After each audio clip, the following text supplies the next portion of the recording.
machinery. The keel down here is full of pig iron, with ballast. And then on the outside are the ballast tanks. When a submarine wishes to submerge, these vents at the top of the tanks are opened, allowing water to come in through the openings at the bottom until the boat becomes negatively buoyant. As she's moving along, the diving planes, which can move up and down, actually send her down below the surface. And with very accurate trimming of the amount of water and air in these tanks, and accurate use of the diving planes, even at very slow speeds, down to 2 knots, the submarine could maintain its depth up to a couple of feet. I mean, you've all seen the films where the skipper orders periscope depth. The submarine will come up so that only 2 or 3 feet of the periscope will show it above the surface. Now obviously during the course of a patrol, the weights of the submarine will change, fuel will be used, waters, provisions, and torpedoes, and so the trim of the submarine would also change as time went on. So that's just a very basic idea really of how the submarine works. And there is a plan of Thetis itself, forward end the tube space, spare torpedo space, and these here will be watertight bulkheads, escape chamber, seaman's mess, the control room, the engine room and motor room. Because a submarine would use diesel engines on the surface because it could get air for combustion. Once it's submerged, it couldn't use the diesel engines anymore, so they would shut the diesel engines down. Once the hatch was shut with no air coming in, and then switch over to electric motors. And then after that, the stoker's mess, and we found in the steering compartment. Now each compartment was bordered by a watertight hatch, watertight door, the submarine safe if one area was flooded. So Thetis came back to Birkenhead. She had a steering engine sorted out. She had a hydroplane sorted out, but because time was short, it was decided instead of going back up to the Firth of Clyde, that she would do her next diving trial in Liverpool Bay. And so the day was set for the 1st of June, and on a fine spring morning, Thetis went out to the fitting out basin, into the Mersey, took aboard her crew and set off. Now as we said at the start, the normal crew for a T-class submarine was between 45 and 50 men. Well, at least 45 and 50 men were on board. On top of that, there were 28 fitters and engineers from Camberland shipyards. They went along to make sure the machinery worked properly, to give the naval ratings guidance on how to use it, because it was a new submarine. There were also some officers and men from other T-class submarines who went along to see what the procedure was for setting the submarine up and the trim. There were a team of caterers from Liverpool went aboard, because it was traditional on a submarine's first dive to have a buffet lunch served. And last but not least, there was a Liverpool pilot who would be responsible for the navigation of the submarine whilst it was in the River Mersey. A young fellow, he was only 23, and came from a long family history of Liverpool pilots, the youngest man on board. And all told, there were 103 people aboard Thetis. She set off from the Mersey and she was escorted, well, there's the area she's going to, out of Liverpool Bay, about 14 miles north of the Great Orme.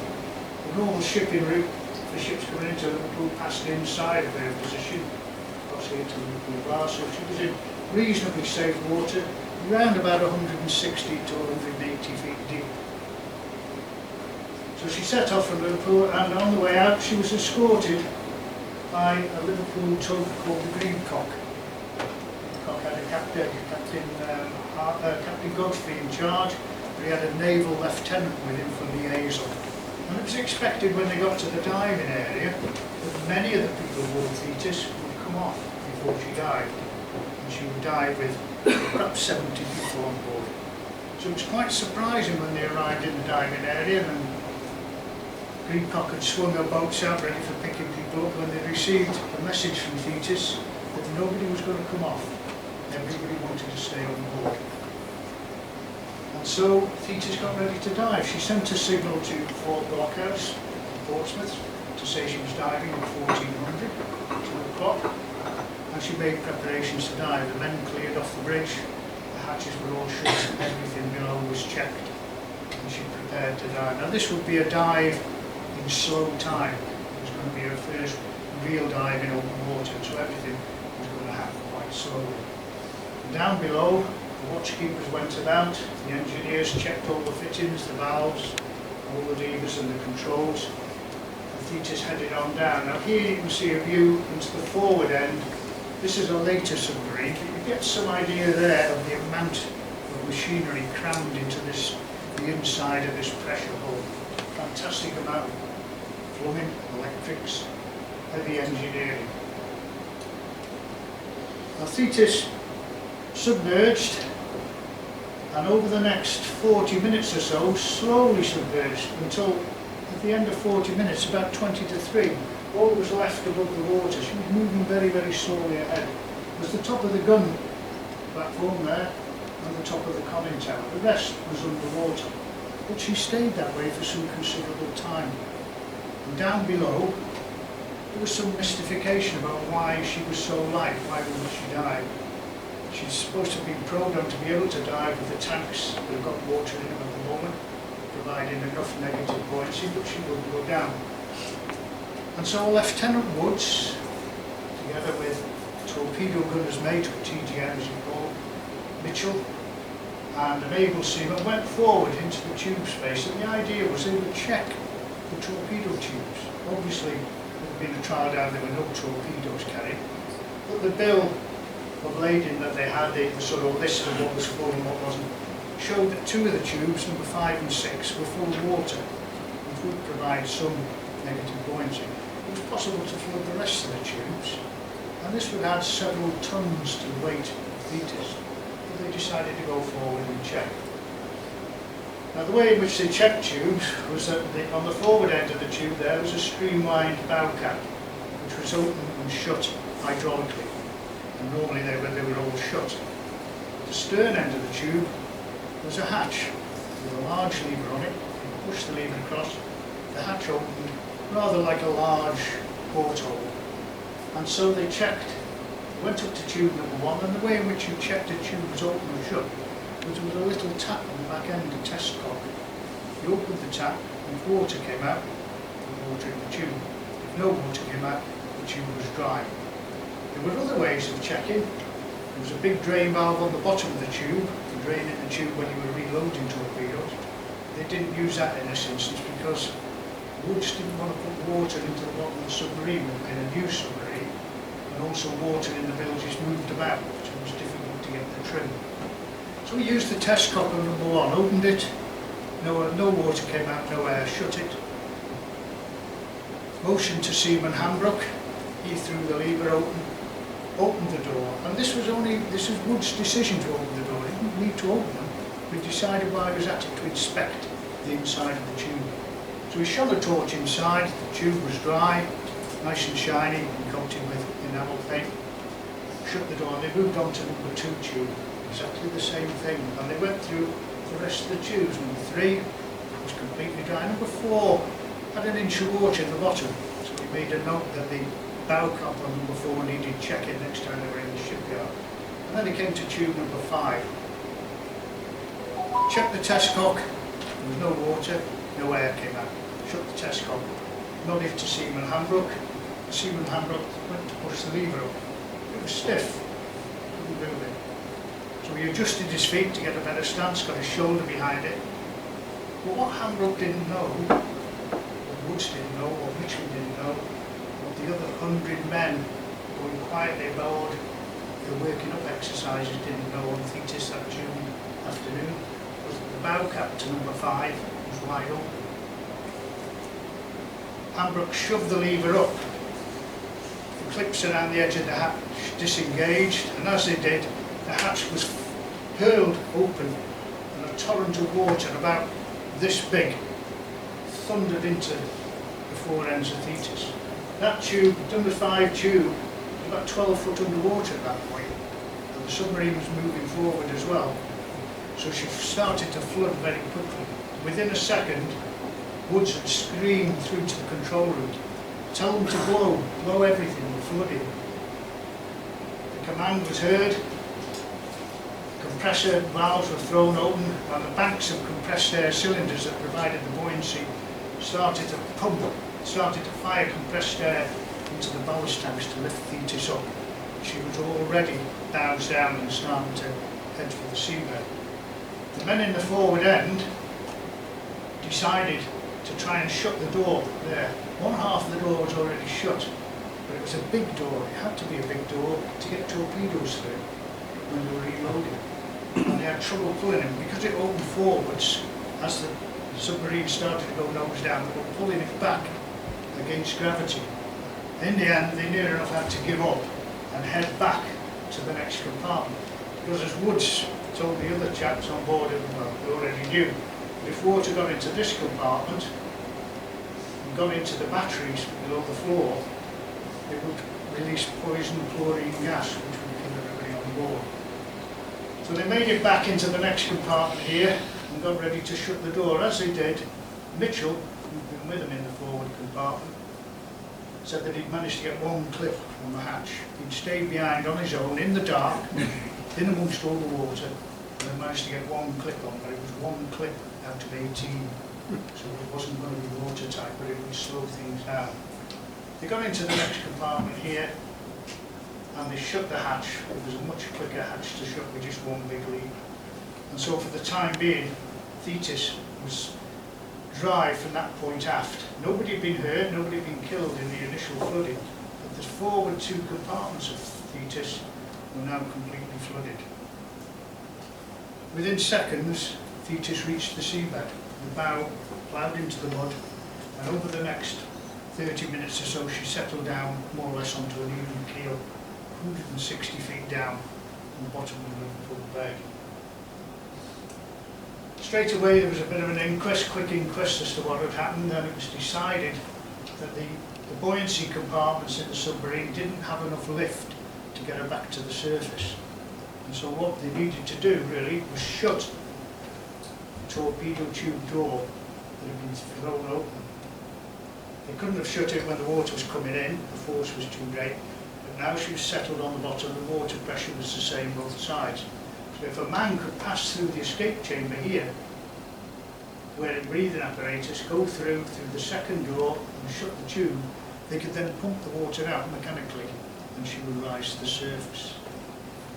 And so straight away there were volunteers, and this is a drawing of an escape chamber. And what you've got here is a hatch this side, a hatch that side, and a hatch at the top through which men would escape to the surface. But in this instance what they were going to do was open this hatch on the dry side, climb in, flood the chamber completely, open that hatch into the flooded area and make their way forward to do the job. And to do this they wore what was called Davis submarine escape gear. And don't forget, this is in the days when nobody swam underwater for pleasure. The only divers in the world at this time were either commercial divers or Navy divers who did it for a living. Nobody swam around with a mask on underwater. That would come many years later. I mean, it was towards the end of the Second World War when Cousteau and Cagnan designed the Aqua, which threw things open. At this point, they fitted a chap called Chapman, one of the officers on board, bravely volunteered to go. He was fitted with the submarine escape gear. He had no submarine escape suit. He was wearing his overalls over his trousers and a shirt and a tie, as people wore in those days. They filled the pockets of his jackets with nuts and bolts so he wouldn't float up to the deckhead. And he went into the chamber, the door was shut behind him, and this chamber was not very much bigger than a telephone box. No light inside it really. And so it was flooded up using these valves, and he made ready to go and open the hatch and work his way through. But before the chamber was full, he started to get into distress. And what they hadn't realised was the depth at which they were sitting, the oxygen that they were breathing off the Davis submarine escape gear becomes toxic. It becomes toxic at about 40 feet of depth.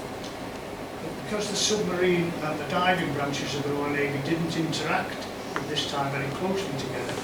This information wasn't given to the submarine branch, so the gear they were hoping to use to effect the rescue really was a killer at this depth. And so he had to give in. The next pair to try, Woods and Mitchell, two of the torpedo officers who had been in the forward end. Woods maybe thought, I opened the door, I better sort it out. He tried twice on 2 occasions to go through the chamber, and both times the person he was with collapsed before he did. And so in the end, the idea of going through into the forward end became a non-starter. They couldn't do it with the pressure. So there was a conference again in the control room, and it was decided that what they would do is they would try and pump out as much weight as they could from the after end of the submarine and get the tail end of the submarine as shallow as possible. By now, it was about 8 o'clock at night. The Thetis had been down now for 6 hours. The air endurance for a T-class submarine with a normal crew in was 36 hours. There were more than double the amount of men, and 2 very large compartments of Thetis were completely flooded. And so the air endurance, instead of being 36 hours, was going to be a fraction of that. But they had no choice. They didn't know what had happened up top, whether they'd been seen or not, whether anybody knew where they were. But that was the only thing they could do on the seabed. And luckily for them, with them was a very skilled team of Birkenhead fitters and mechanics and engineers. And so they worked through the long night, disconnecting pipes, taking out redundant pipes and cross-connecting them, moving valves, actually manufacturing flanges and so on in the submarine so they could cross-connect things to pump out fresh water, to pump out fuel oil, to move things around so that they could get air into the after trim tanks, lose the weight, and perhaps get the stern of the submarine to near the surface. Right, our story now, while they were working on the submarine overnight, moves back to what happened on the surface. As well as in the Thetis being consternation and bewilderment as to what happened, the same could be said on the surface. The men in Greepcock had seen submarines before. They couldn't work out why she was taking so long to go down. And then when she did go down, from being awash with the top half of the conning tower and the gun tower afloat and just moving steadily on, she disappeared in 2 seconds. And the submarine officer of Lord Greepcock said to the captain of Greepcock, "I don't like the look of that. I think she went down too quick and I think she was in trouble." She was supposed to stay down with brakes to bring the periscope up till about 4:15. So at 4:45, having seen no sign of Thetis at all, Coulthard, the Royal Navy officer aboard Greepcock, was going to send a message to submarine headquarters in Portsmouth to ask how long Thetis was supposed to be down. He didn't want to alarm anybody, he didn't want to cause unnecessary harm, but he wanted to convey a sense of unease and wonder why we hadn't seen anything of it. The trouble was, Greepcock's radio gear was old, not very good, and it took some time before he managed to raise a pilot boat to start with from Buckle Bar. He relayed his message to Liverpool and relayed it down to Portsmouth. The telegram, when it arrived at Portsmouth, arrived in the post office. The telegram boy was mending a puncture on his bike. And so the message that was sent at 4:45 didn't get to submarine headquarters till 6:15. When the overall commander of the UK submarine force, Captain McIntyre, read the message, straight away he thought, well, something quite serious has happened here. If they've seen no sign of it, things have gone very wrong. So he called Operation Subsmash. Now this was supposed to be a well-geared, well-oiled operation in the event of a submarine accident, to bring all the forces needed to help together to the area where the submarine was down. So he called Subsmash at 22 minutes past 6, and at 22 minutes past 6 he got an almost instant reply. from a destroyer that was out here. She'd been on gunnery exercises herself in the Clyde, and she was about 50 miles away from Thetis' position. But they sent a message to say, can you close position of Thetis? And they gave the position, the latitude and longitude. So straight away, the captain, Captain Mills, gave the position to his navigating officer. He gave him the course. They put on some extra stokers, fired up the extra boilers, and soon she was making full speed. But Captain Mills, or Commander Mills as he was, didn't know what Thetis was. Nobody told him. But a young lad stood at the back of the bridge, came forward and he said, excuse me sir, he said, Thetis, a friend of mine's in subs. He said, Thetis is a brand new one, I think, and she should be just about on diving trials now. So straight away then, Commander Mills knew something he hadn't told you, that the youngster at the back of the bridge had, and he was going to be dealing with the submarine. So the ship he was on, HMS Brazen, set off. She was the nearest ship. She was going to take a couple of hours to get there. So she's headed off to see what she could do. The rest of the sub-smash got underway. HMS Tedworth was the Royal Navy's diving support vessel. She had a team of specialist deep divers on board. The time that they got the message, they were playing football in Inverary against the local team. So the siren was sounded on the ship. They hurried across, obviously with the warthogs on, like before. Knew where they were going to Liverpool Bay, but had no coal. No coal on board. And the only place they could get coal was at Greenock and the Clyde. So they set off, sailed down the length of Loch Fyne, and then had to double back. Down Loch Fyne here, the long sea lock down to the bottom, and then back up the Firth of Clyde to pick coal. They would not get coal until 8 o'clock the next morning. So one of the ships most suited and most needed on the site was stuck because she had no fuel. From Liverpool, the Vigilant set sail. She was a sort of wreck support ship. She worked for Mersey Docks and Harbour Wood and went round getting rid of wreckage in the Mersey, blowing it up and getting it out of the way, looking after navigation buoys and stuff like that.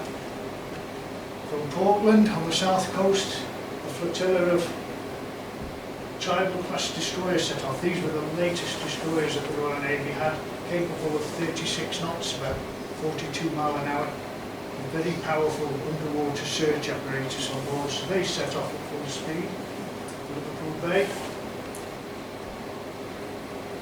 From Abbotsingh, which is now Glasgow Airport, these were Avro Anson's reconnaissance aircraft. They weren't asked for until 10 to 7, the full half of smack had been initiated. But a flight of them came down, and they would probably have been one of the most useful assets to use for searching. And then incredibly, the man in charge, Commander McIntyre, in charge of all the submarines, the man who had initiated Subsmash, set off from Portsmouth aboard an elderly destroyer, HMS Winchelsea, and he set off at 10 o'clock that night to go to Liverpool Bay. As he set off, his navigating officer told him that they could expect to be on site with Thetis in about 19 hours. It's one of the most incredible facts of the whole episode, really. And I mean, from Portsmouth, very near naval air bases and RAF air bases, he could have gone on a plane, he could have flown to Liverpool. Within 3, maybe 4 hours at the most, he could have been on the wreck site. But instead, because that was the duty destroyer, and that duty instructions said you used the duty destroyer, that's what he went on. So we climbed aboard Winchelsea, and she, marvellous old destroyer in their day, the B&Ws, but she huffed and puffed her way down along the south coast.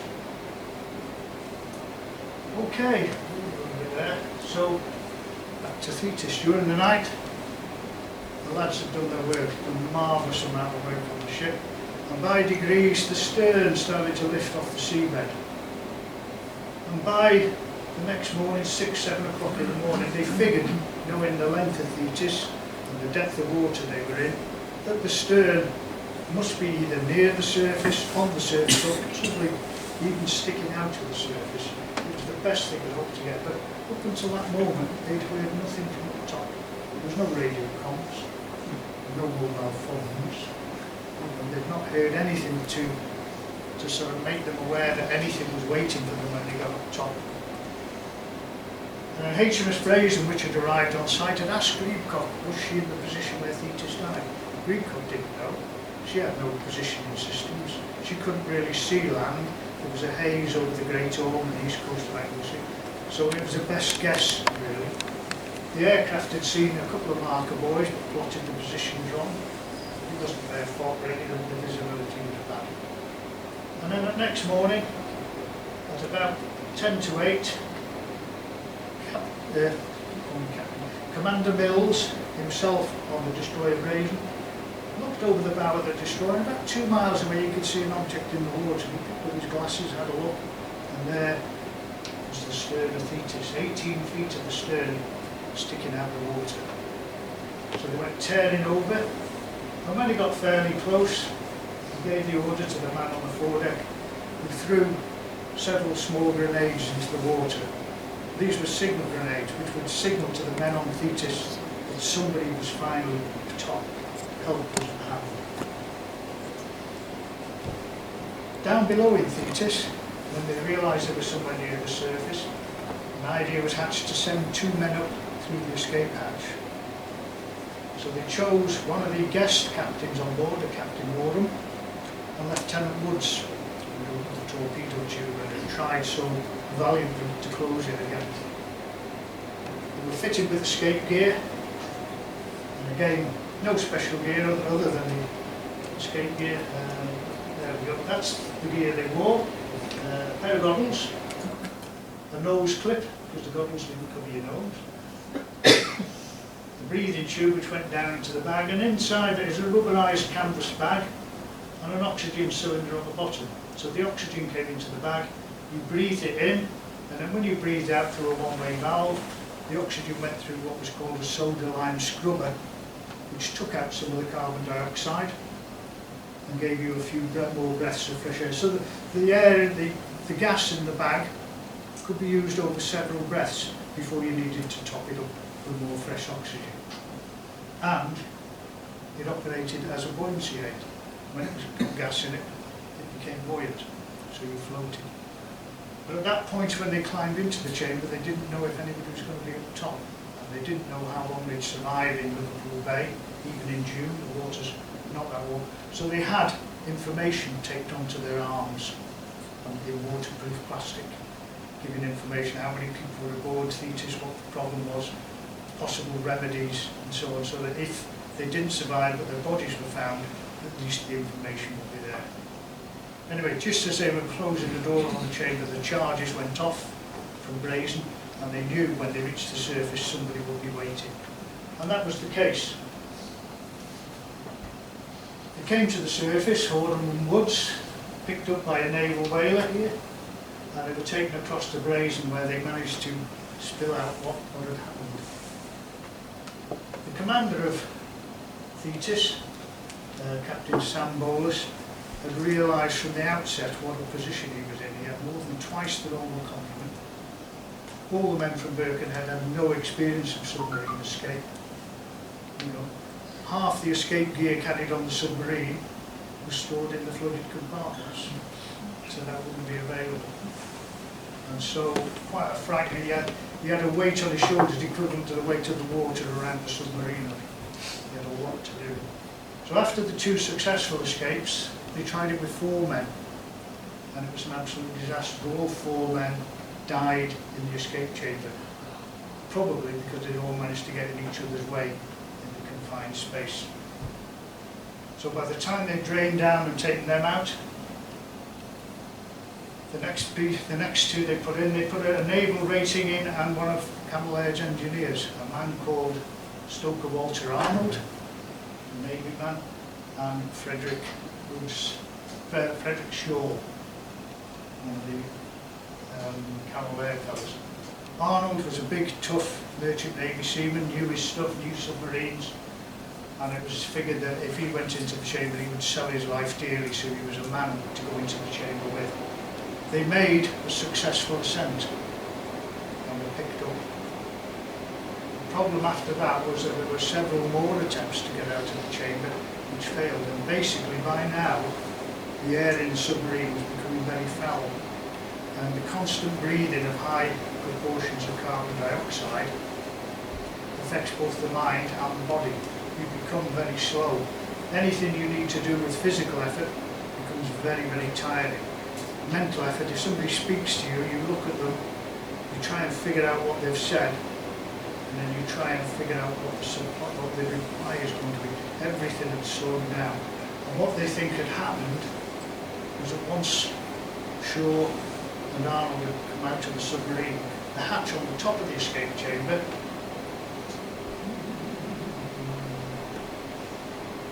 hatch up there was open, and two men had gone out and headed up to the surface.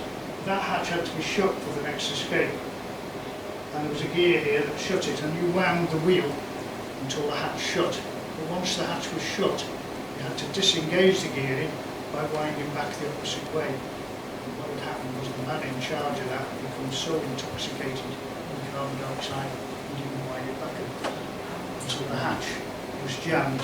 It would only open about 4 inches.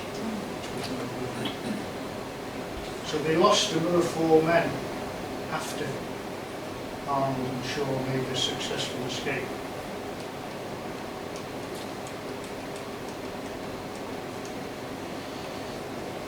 So the time dragged on. At 10 o'clock in the morning, just after Arnold and Shaw had surfaced and been taken over by whaler to HMS Brazen, a chap called Thomas Mackenzie. If any of you have been to the talk on Scapa Flow, you might recognise the name.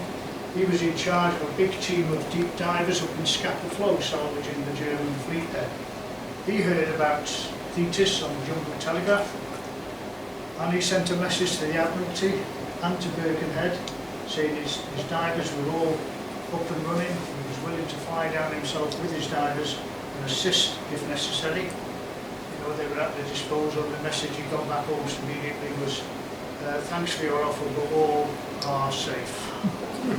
So we stayed in Scotland. They went back out in a June hailstorm, as was the fashion in Scapa Flow, and went back to work. So the morning dragged on. Not much was done. At 10:40 in the morning, the 3 thoroughbreds, the Tribal class destroyers, arrived. They'd made terrific progress around the coast, and they came screaming in from the west at 36 knots, very much like the cavalry coming over the hill.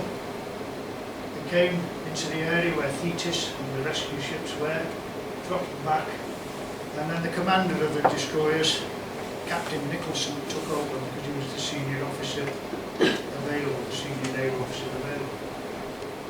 And the thoughts of last-minute rescue dissipated very quickly when it was found that Nicholson knew no more than the other people there about submarines. He had no experience of submarines, so could offer no further guidance on what they should do. And so the fleet grew slowly. You can see there, Brazen there, 2 of the Tribal class destroyers, Vigilant, Greedcock was there, the submarine there, with the whalers waiting to see if anybody else came out. Various people put forward solutions. Most of the people who put forward the solution were petty officers. They weren't officers as such. They were men who had served a lot of time in submarines. 2 of them in Portsmouth put forward an idea of going aboard the submarine through the escape chamber in reverse, operating the underwater signal guns, and having an air hose connected to that which would pump fresh air into the submarine and take the foul air out. Their commanding officer in Portsmouth said it was a brilliant idea, and they got on a plane and flew to Liverpool. They overtook the man who was supposed to be in charge of the operation by 8 hours. They were there at 1 o'clock in the afternoon. He didn't get there till, well, 5:30. So there was an example of the bookings. Several other things happened. Another petty officer said about connecting an air hose to the periscope. Unscrew the fitting on top, connect the air hose, blow out the lenses at the bottom, supply air and take out the unused air. The officer in charge of his department said, "Don't be ridiculous, the periscope will never take the pressure." So as he walked away, he muttered under his breath, "I suppose the bloody skipper unscrews it every time they submerges and puts it in his pocket." So this was what they were looking at. And I mean, time dragged on, the morning was going on, no more people were escaping. The last escapees, Arnold and Shaw, had come up at 10 o'clock. And we're now after 12 and nothing else had happened. They landed the lifeboat launched at 1 o'clock carrying a doctor. Take her 2.5 hours to get there, but in Holyhead there were 3 flying boats that had been sent there as part of the sub-smash organisation, just swinging around their moorings. They were doing nothing. They could have gone to Scapa for the divers, they could have gone to Tedworth for their divers and brought them all on scene. They sat swinging around the mooring. Not far from where they were, the Trinity House vessel was in Holyhead Harbour, the Beacon. She had heavy lifting gear, welding gear, cutting gear, heavy rescue machinery on board, or machinery could be used for it, but she again was not requested to help and sat there less than an hour away from Holyhead. By 2 o'clock, there was a lot of exasperation on the service vessel. Nothing else had happened. So they started to talk about what they could do. And Captain Nicholson suggested to Captain Hart, the skipper of the Vigilant, that they put the wire around. The wire, there was already a light wire around Thetis, that they pull the wire tighter, pull the stern higher up out of the water, get aboard and cut a hole in it, get the men out. And you realise that the air supply on Thetis must be getting absolutely critical. Hart initially said he didn't fancy doing it, he thought that the effort of pulling it further out of the water might unbalance it, but she was just balanced more or less on a knife edge and it didn't really want to upset. But in the end, he agreed that doing nothing was probably not an option. Meanwhile, in Thetis, and we're looking here, there's the rear escape chamber. It was only 20 feet below the surface at this point, so not far. But to get there, the men had to climb, and it was like climbing Everest, and for the same reason. They were climbing in air, but there was no oxygen in the air, so every step took a huge amount of effort. But eventually, 2 more men volunteered to try the chamber. They climbed in through the door. The door was shut behind them. The door was shut there. They went in. The fill valve was opened. The water started to flood inside the chamber. They were breathing on the oxygen by this point. And just as the water reached the hatch at the top, before they could try the lever, one of them either in confusion or accidentally opened the other hatch on the side.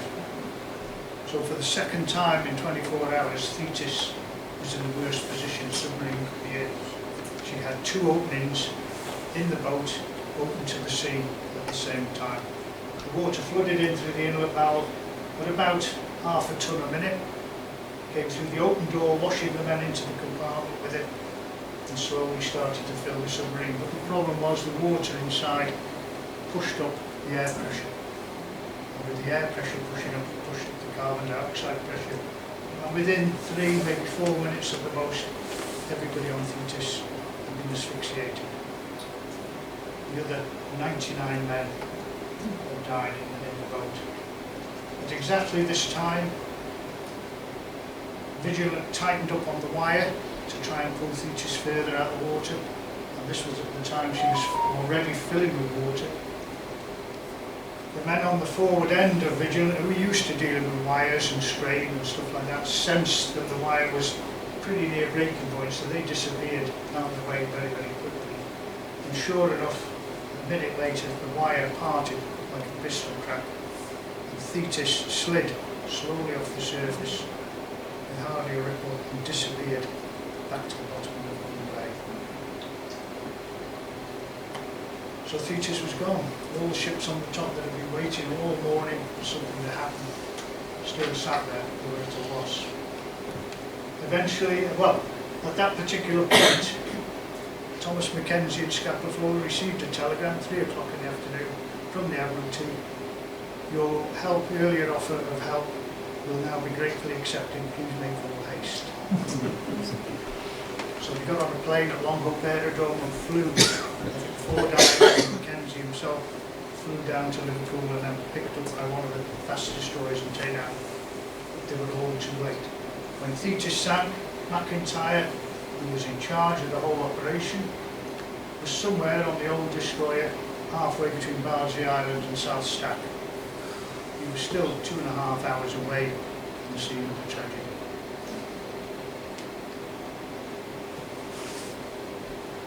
There was a huge amount of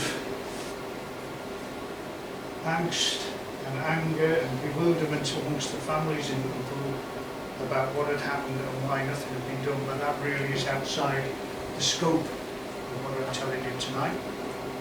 Sufficient to say that it was decided shortly afterwards, when it was known all life had perished. The announcement was made by the Admiralty at 4:30 on the Saturday afternoon that all life aboard Thetis must be declared lost. And almost immediately plans were put in place to try and salvage the boat. And the method they came up with was to requisition a merchant ship, the SS Zello. She went out, was moored above Thetis, and then divers went down, past slings underneath Thetis, back up to Zello, and then at low tide these slings were all tightened up till they were bar tight. Then as the tide came in and the level increased, she lifted Thetis off the seabed. Zello was then towed in towards the east coast of Anglesey until she went aground in shallow water, and then the next low tide it was pulled tight again and she moved in stages. You can see there the men who were doing this work dressed in standard driving dress, heavy rubberised canvas suit, 2 14-pound boots, so you'll never see them on Strictly Come Dancing. 2 36-pound weights, one on the front, one on the back. The corselet on the top was bolted to the suit, and then the helmet on the top was screwed on to make a watertight seal. And they received their communications and their air from the pump on the surface. And mounted in the front was a little tap, very similar to the one on the back of the torpedo tube in Thetis, and this was called the spitcock. Because when the diver went from the surface into the water, the first thing that happened was his faceplate misted up. So what he did, he opened the spitcock, a jet of salt water shot into his mouth, and he spat it back on the faceplate to clear the fogged faceplate up. But these were men at the absolute peak of their profession. They could dive to 200 feet, and when they came up, of course, they went straight into a recompression chamber. And it was while this was happening in the later end, the 23rd of August, a man called Henry Perdue, one of the most experienced divers of the team, went down, got a little bit tangled up on the bottom, came up, but when he surfaced, his exhaust valve on his helmet had been screwed too tightly shut, so his suit ballooned up. His attendant pulled him alongside the dive boat, put him alongside Vigilant or Tedworth, climbed down the ladder, opened the exhaust valve, and he turned, floated the right way up. He pulled him up the ladder, but as he got to the top of the ladder and he unscrewed his faceplate, he said, "I've got a bend, and it's a bad one." He was put in the chamber on board the vessel, but died an hour later. And so Thetis had lost the 100th man. She was, over the period of the next months, towed progressively further inshore, and she was beached on the east coast of Anglesey between Dulles Bay and Bentley.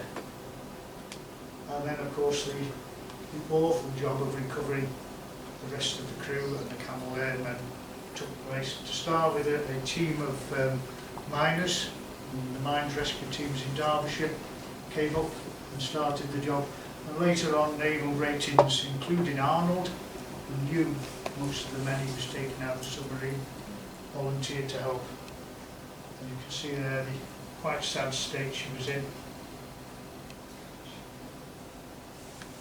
She was towed back at the beginning of November to Birkenhead, and by now, of course, war had broken out, September the 3rd.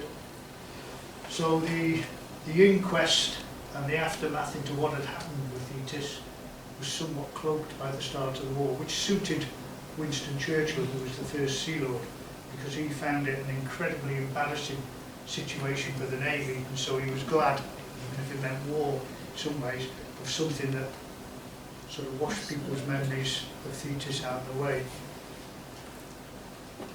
Because of the most of the crew were buried up in Holyhead, and that's the memorial in the cemetery with the men's names on.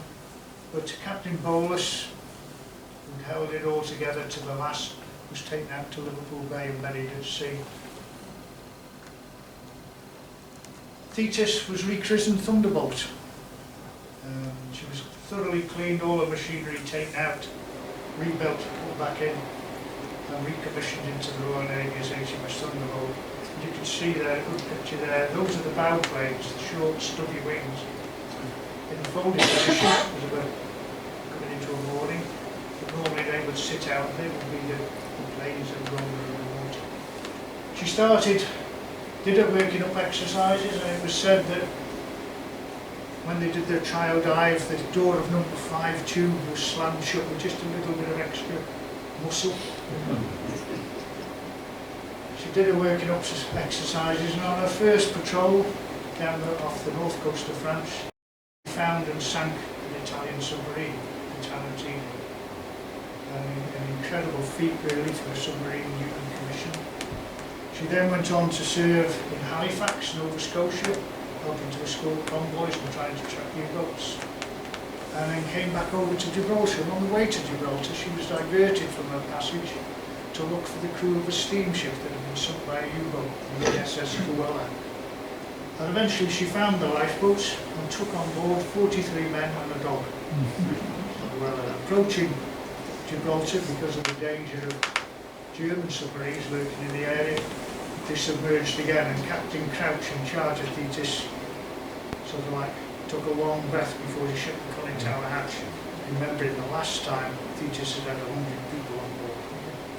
But the dive was uneventful. They came into Gibraltar and then served in the Mediterranean until June 1943, when attacking a convoy off the west coast of Sicily, she was counter-attacked by an Italian corvette, an Italian sloop, who was actually commanded by an ex-submarine officer. And eventually, after a long hunt, the Kigognia managed to find Thetis and depth charge her and sink her. So it was 4 years to the day that she died in Liverpool Bay, and she died for the second and last time. So, just about an hour. It's, I think you'll agree, it's a tragic story. It changed afterwards. It was seen a hell of a price to pay to change things, but it was changed. And on all submarines after that, every submarine that was built after that, on the door at the back of the torpedo tube, on one side of it was a clip. The torpedo tube would open after opening the big lever, and the door would open about 1/8 of an inch, and then it was stopped by a butterfly clip and a bolt, which you had to undo, move to the side so you could open the door. And that clip was universally known throughout the submarine service as the Thetis clip. Okay, if anybody's got any questions, not too technical. Yeah. What do you think the biggest factor was leading to the sinking of Thetis? Do you think it was the actual design of the ship in the first place, or do you think it was actually the... It was a combination. Yeah. It was an accident. I mean, when they were saying about checking the status of the tubes, normally during normal working practice in submarines, the idea of one of the things about the submarine, when she was measured as to how efficient she was how fast she could fire a complete broadside of torpedoes, drain her tubes down, reload with another 6 and fire those. That was a sort of competition throughout a particular class of submarine, and various, a few seconds were shaved off here and there, and that was the mark of the best submarine. And normally, to test whether the tube was full or empty, they wouldn't use the spit cock. They would use the drain tube, which was a large diameter tube, large diameter pipe on the bottom of the torpedo tube, because obviously once you'd shut the forward end, the tube would still be full of water. Before you could put another torpedo in, you had to empty it. So they would normally open that, empty the water into the building.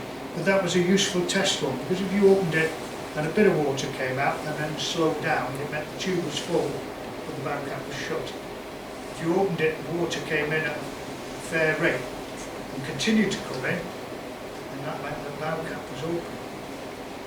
So that was the first factor really, the fact that the test cock off the back was blocked by bitumastic enamel.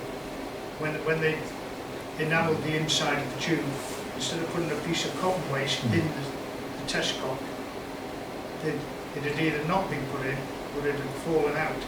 And so they enamelled over the test cock. And that's why Woods didn't find out the tube was open. The bow door was open. So there was that to start with. Then probably one of the second largest factors was the decision of Captain McIntyre to head for the scene of the disaster on a destroyer, which the minute he stepped aboard, or even before that, his navigating officer would have told him, look, if she doesn't break down and the weather stays good, it's going to take us 19 hours to get there. He would know to within a few minutes how long it would take, but he still chose to travel in that manner rather than to be flown up, or at least make inquiries about being flown up to the scene. Wouldn't it have been checked, the submarine, wouldn't it have been checked before it went out on its, for them putting the thing back to front? Well, it should have been the same as the steering engine should have been checked on the original voyage. Yeah. You know, the men who were operating the submarine put their faith in the people in charge and the inspectors that all these things had been checked and double checked, because when you were out there and you pulled the plug, you expected it to work. And the fact that it didn't meant somebody had fallen down on the job, which normally would have been a reprimand, but in this case had, terrible consequences. Please. Could they have not closed the bow cap on number 5 straight away? The trouble was hydraulically. The controls for operating the bow caps were in the forward end of the torpedo tube. For the front end of it. And by the time, as soon as the door opened and the water came thundering in, within seconds the controls for the bow caps were in the water further forward. I mean, the torpedo tubes were getting on for 30 feet. So you're looking at the length of this room. From here to the corner of the bar, I've staggered to the bar and off. That would have been well in the water. I didn't know they were that near to the front actually. No, I don't. I think they kept them all in the forward end, so the people in the forward end were in complete control, rather than having remote back in the control room. I think there's already enough tackle in the control room to fill it up. Yeah, bit of paint It was never established either in the inquiry or afterwards when Thetis, because obviously the inquiry couldn't be finalised until Thetis was raised and they could look at the equipment, because all they had was the evidence of the 4 survivors.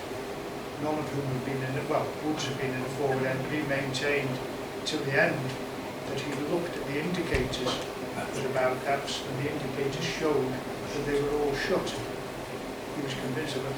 The queer thing about the indicators is you would expect on a row of dials that show whether they were open and shut, that when they were shut, all the arrows on the dials would be pointing in the same direction. So you glance at 6 dials, as long as all the arrows were at 9 o'clock, 12 o'clock or 3 o'clock, they were pointed in different directions depending on the tube. So shut on one was at 9 o'clock, shut on another was at 3 o'clock, shut on another was at 12 o'clock. Whether it was by design to make sure that you did concentrate on each dial individually, or whether it was just something they never really thought of. So submarines really had only come into their own in the First World War. There had not been a massive amount of development between wars. It got bigger, certainly, but like we said about the using the escape apparatus, the people who used the underwater chariots later on in the Second World War, they used oxygen rebreathers very similar to today's submarine, and it was only when they started using them a lot that they found if they went below about 40 feet, people were passing out, falling off the chariot, and it was because they were suffering oxygen poisoning, which causes convulsions and collapse. which obviously if you've got a mouthpiece in and you're underwater, it's going to be very quickly filled. How long did it take to raise her? They started almost immediately. Yeah. They got her afloat under her own buoyancy, I think about the middle of October, because eventually they pulled her into water so shallow that the lifting boat couldn't be taken above, and so they piped compressed air directly into it to bring her up. And then she was towed back to Birkenhead on the 18th of November. So if those divers from Scotland had come down straight away, there's a good chance they could have Well, possibly... they'd have been there, they were used to working at that depth, and I mean, in some ways they were more, I wouldn't say more proficient, but they were more in date, as we Yeah. call it, with diving, than the Navy divers. The Navy divers might have dived 2-3 times a week.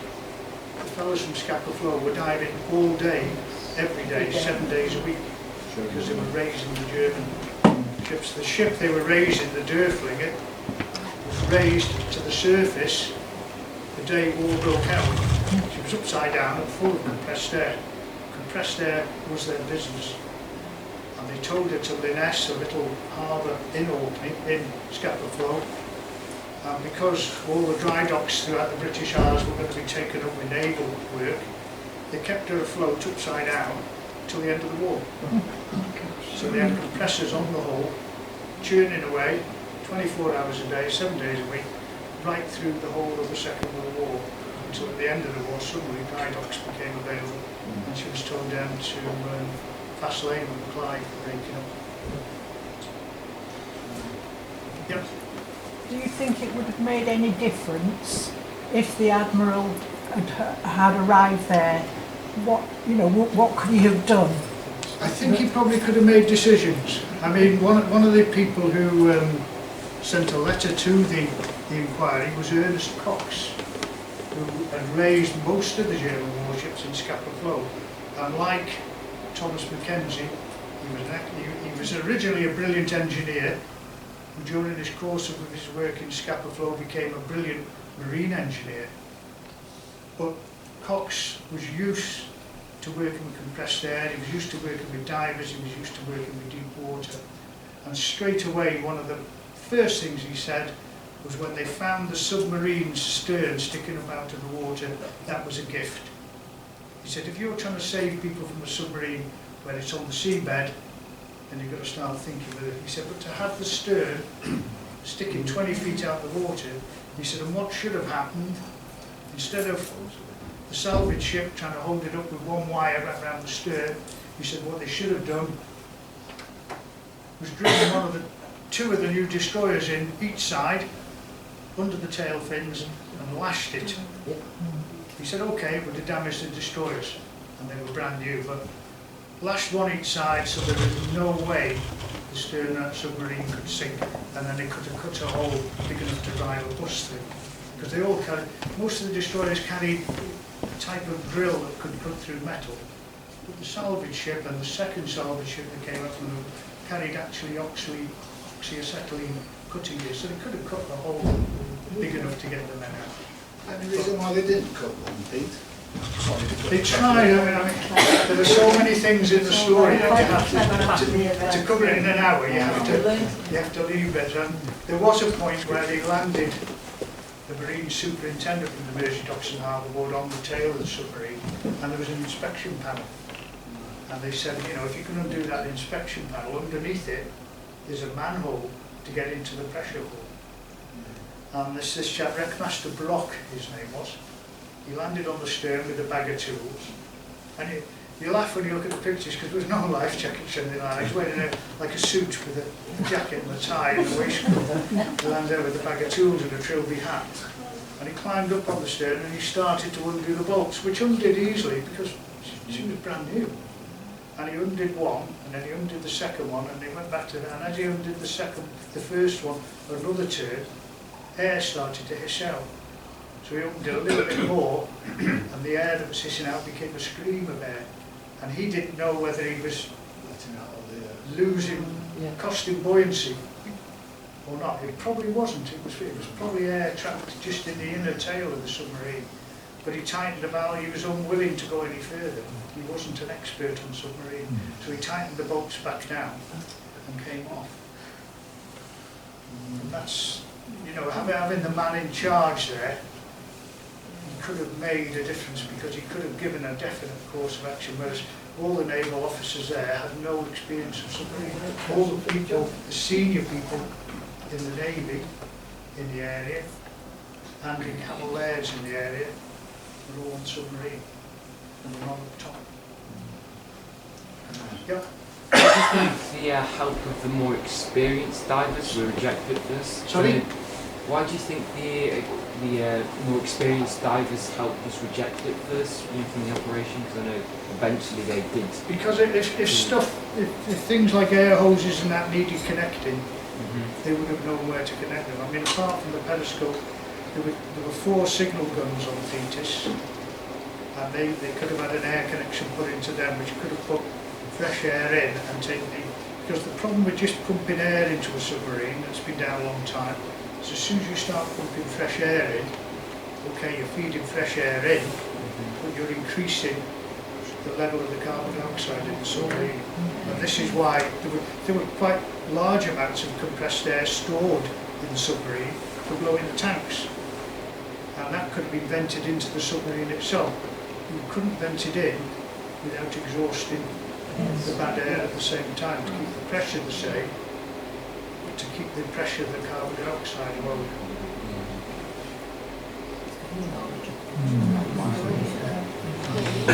Very interesting. Okay. So, Sorry? what happened to the chappie who said everybody was safe very often? Which one was that? Well, somebody sent a message to say they didn't need the hands. It would have been an advertising message. I mean, the part of the crux of the story is that the athletes didn't want help from outside. They felt that they could manage everything, and at the end of the day, they were willing to accept it. So no one was disagreeing. No one was disagreeing. Much went on to be We can go on, on my dad.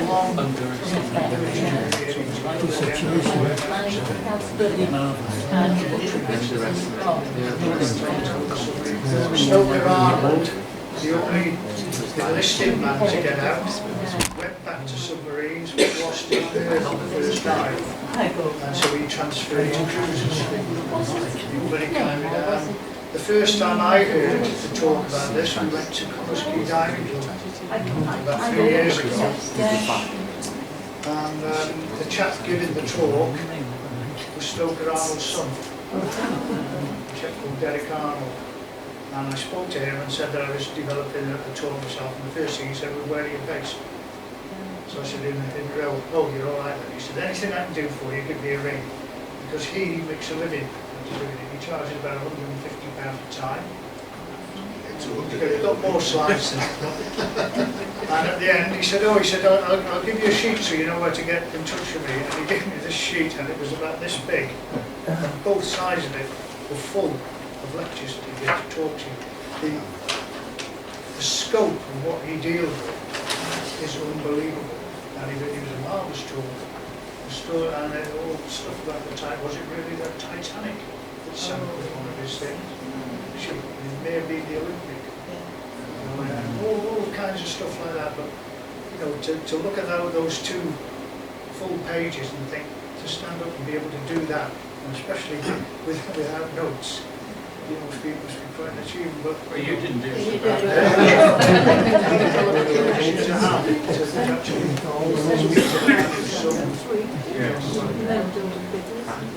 Arnold was treated very, very poorly by the Navy. He went to Liverpool from the wreckside. He was transferred to Liverpool down to the south coast, to submarine headquarters, and you're talking about a week later now when he arrives in Gosport and goes to the main offices of the sub base, and he says, "Look, I've got no money, you know, I can't buy any cigarettes or beer or anything." He said, "You know, I'm getting my meals in canteen, can I have some money?" And the paymaster said, well, if you give me your paybook, paybook's in, you'll pay. That's the way it works. That's how it works. So it was a And nice and with the families. And with the families to a certain extent, but as I say, that's beyond the scope of what I generally do. So Peter, have you been up to the cemetery in Anglesey? Holyhead. Yeah. Yeah. Really, have you seen the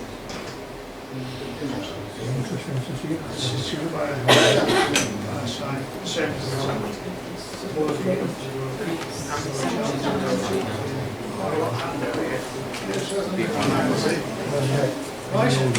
Well, thank you very much, Peter. Sad story, brilliantly told. All the detail that anybody could want. And obviously there wasn't enough detail because of all the questions.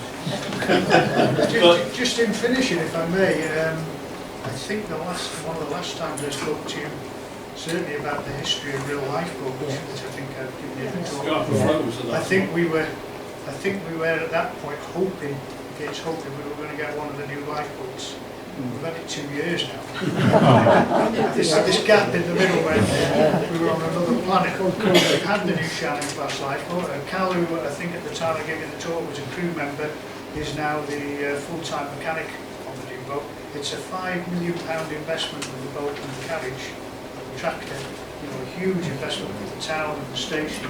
And as soon as we get a bit more freedom regulations-wise, I'll get in touch with Richard and we'll arrange a visit where you can come down and have a wander around the place. Yes.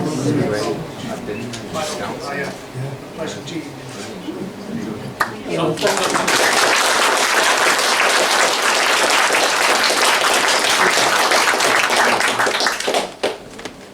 Well, there we are. That's how much people enjoyed it. Yes. So, thank you all very much for coming, but before you go, we've got the raffle.